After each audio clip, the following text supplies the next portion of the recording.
Since Batman Arkham Shadow came out last week, I thought I'd pitch what I would do for a Batman Arkham game.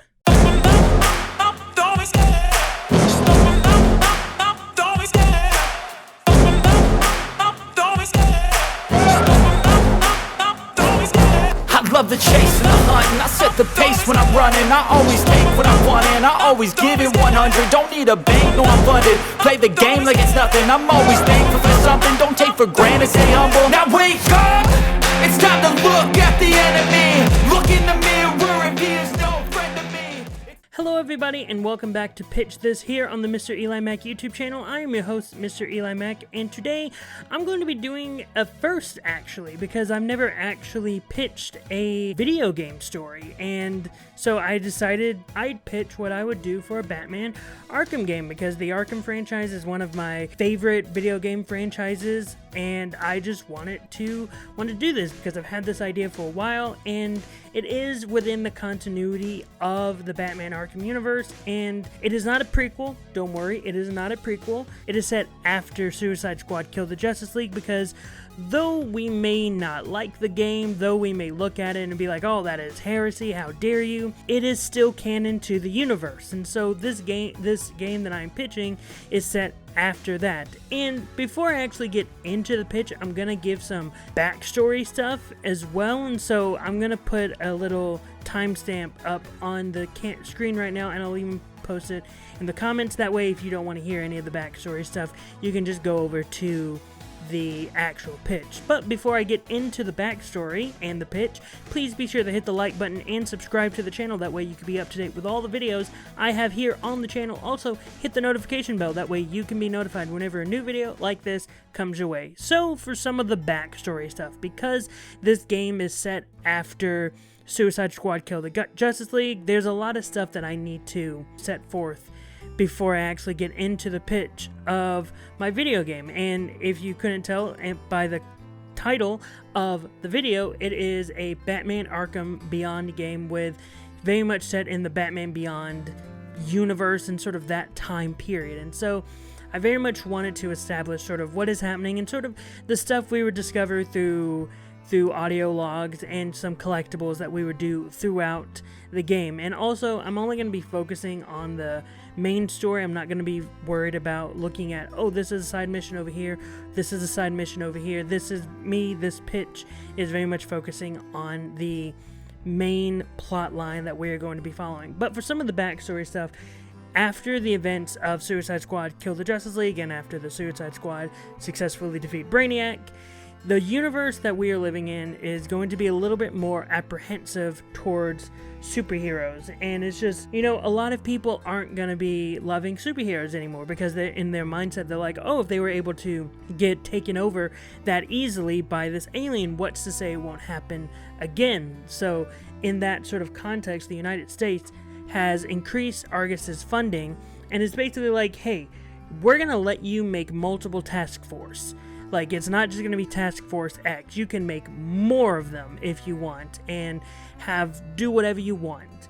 And very much that also leads to the world, not just the United States, but the world being like, hey, we agree with that. We'll contribute to this funding, and we want to have task force around the world. And so Argus is very much making multiple different task forces around the world, similar to Task Force X.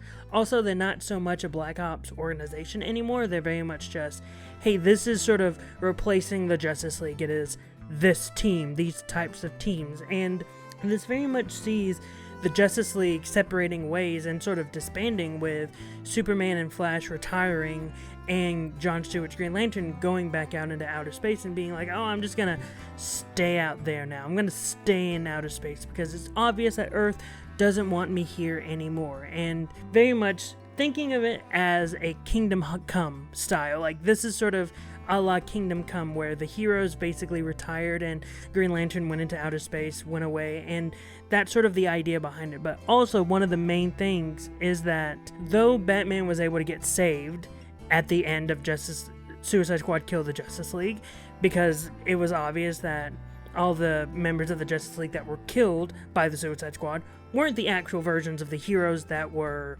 in the story. And so very much this game also deals with the fallout of that, where while Batman was under the influence of Brainiac and while he was being experimented on by Brainiac, he was poisoned by the technology that Brainiac had, and he fell ill because of that technology, and he ultimately passed away due to that sickness and due to not having any sort of meta DNA in his body. Green Lantern and Flash, they had that sort of DNA, and their immune system was a little bit more enhanced to defeat that technology poisoning. Superman, also being a Kryptonian and being on Earth, was able to stop that poisoning.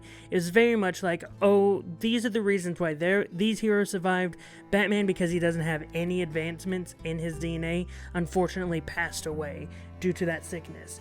And also, Argus started to work with major corporations, and they were able to create the Science Police to work with those corporations. And also, the final major bit of backstory I needed to give was that after Batman's death, Wayne Enterprises' stock went down very low, to the point where Power Tech, which is owned by Derek Powers, was able to buy Wayne Enterprises outright and just relabel it as Power Tech.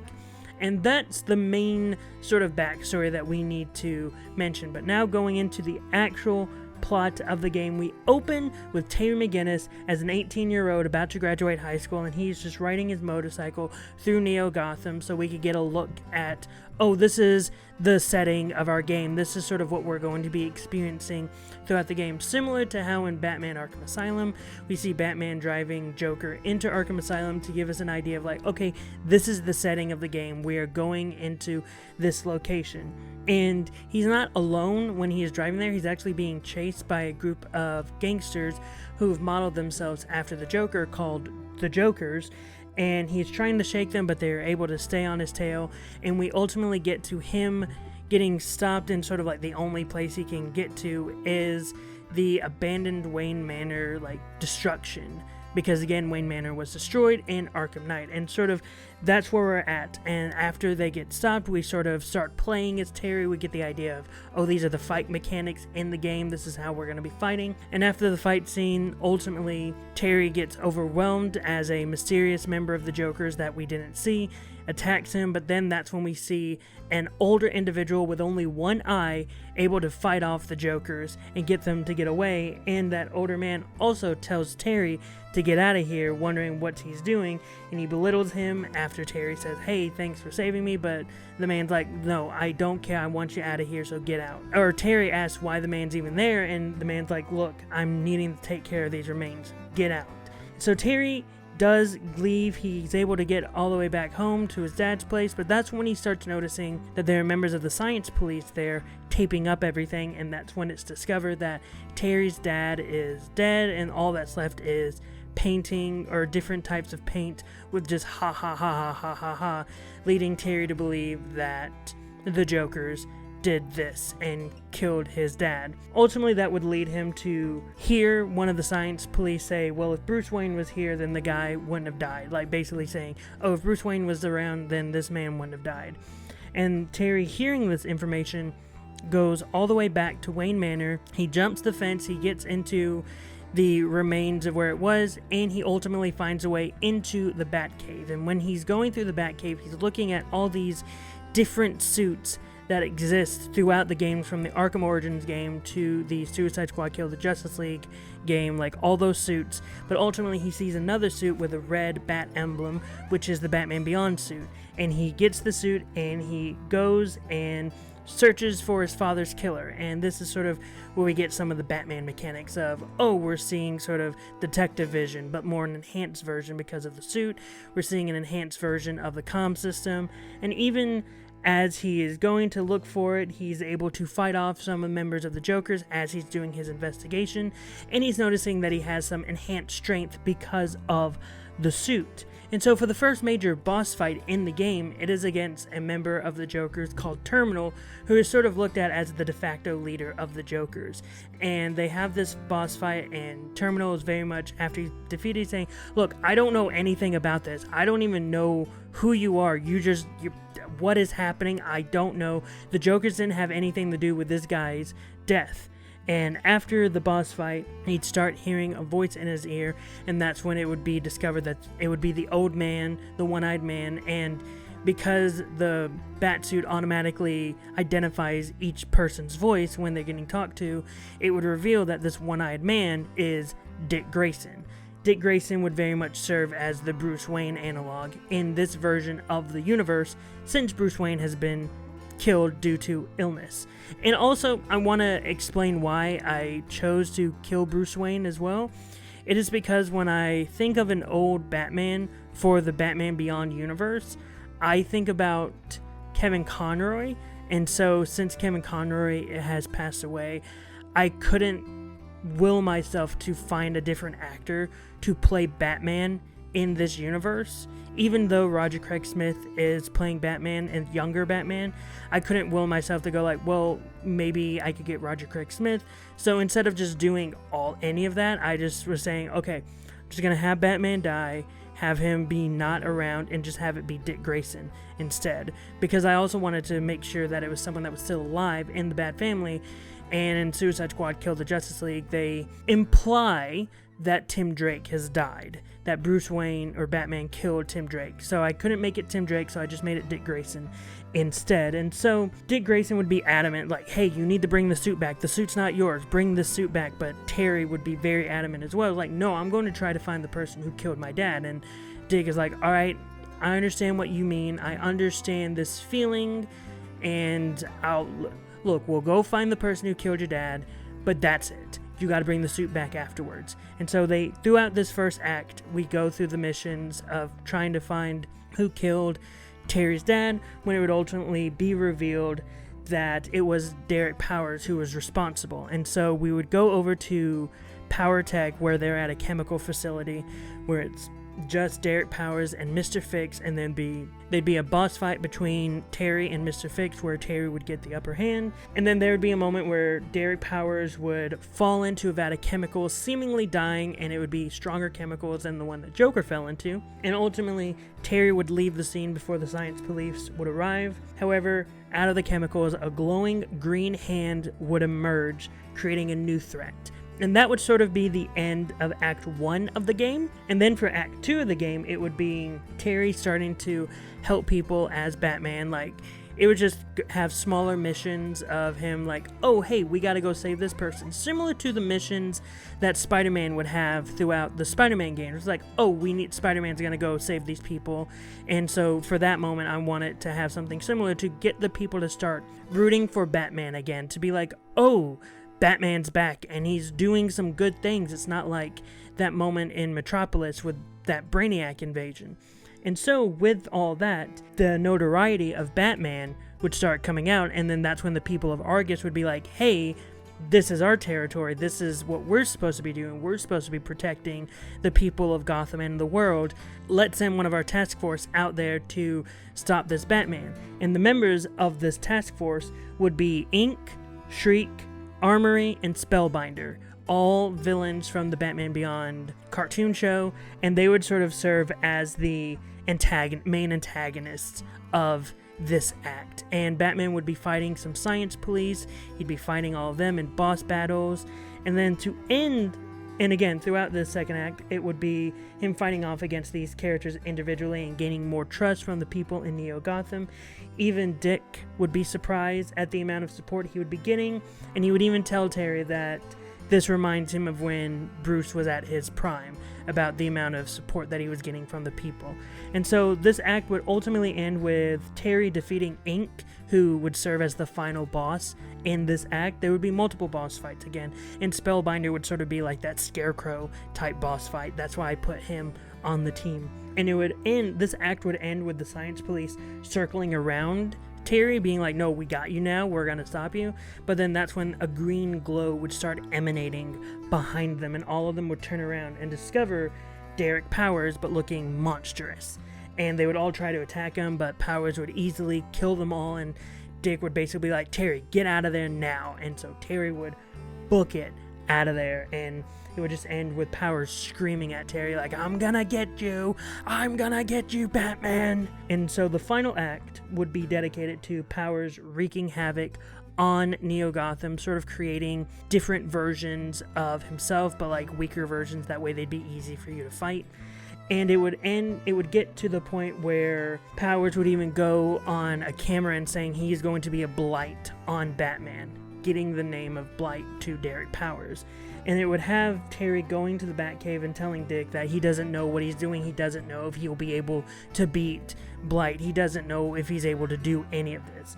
But it would get to where Dick is telling Terry about what Batman means and how inspirational Batman is, and trying to be inspirational, and telling Terry how much Bruce meant to Gotham, and that Bruce would be proud of Terry for taking up the mantle and continuing this legacy, to the point where Terry would be able to get enough confidence, and him and Dick would work together to advance the suit and make sure that it would be modified to where it wouldn't be compromised by Blight radioactivity. And then Terry would go out to meet face to face with Blight.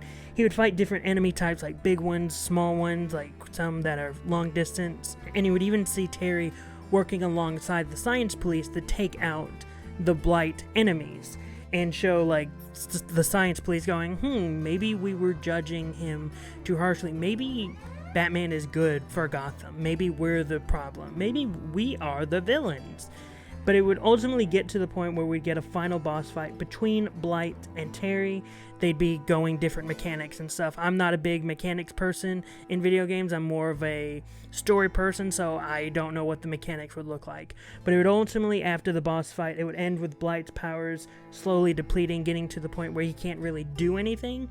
And Terry would take off his mask and reveal to Powers that, hey, you killed my father. And Blight would just tell him, like, hey, he's not the only father I killed. You gotta be a little bit more specific. But not even that, just to the point where he's demeaning to Terry and basically saying, hey, your father was just another person that I killed. It doesn't matter.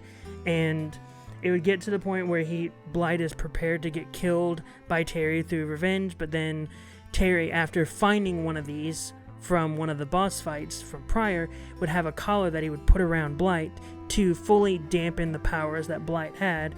And Terry would put his mask back on and tell Blight, like, hey, Batman doesn't kill, and I'm not gonna kill you. You're going to jail. You're going to prison, basically. And Blight would be taken away to a state-of-the-art Arkham facility, and members of the Argus's higher office, like people similar to Amanda Waller, but I wouldn't be Amanda Waller because I think at this point I would have her be either too old or retired, but like people like Amanda Waller would come to Neo Gotham and get ready to arrest Batman. But members of the Science Police that are still around would actually be on Batman's side, like, you're not taking this guy. He saved the city. He's the one that's responsible for making sure nothing bad happens, and your task force was the problem, was one of the main problems. So without him, Gotham would be wrecked right now, and he saved the day. And so Terry, because of the Science Police protecting him, would fly away. And that would sort of be the end of the main story, like sort of this is now the epilogue of the game. Like over the next few days, Neo Gotham would be the first city to start to talk out against Argus and basically be like, hey, superheroes are good. That was just one moment in their life. That was just one bad moment in their life. But ultimately, heroes are responsible for all the goodness there is in the world. They are responsible for the hope. Because of Argus, because of their working with the corporations, because of everything that has happened, everything has become a lot more bleak. But Batman has come back and has shown us a better way, a better path.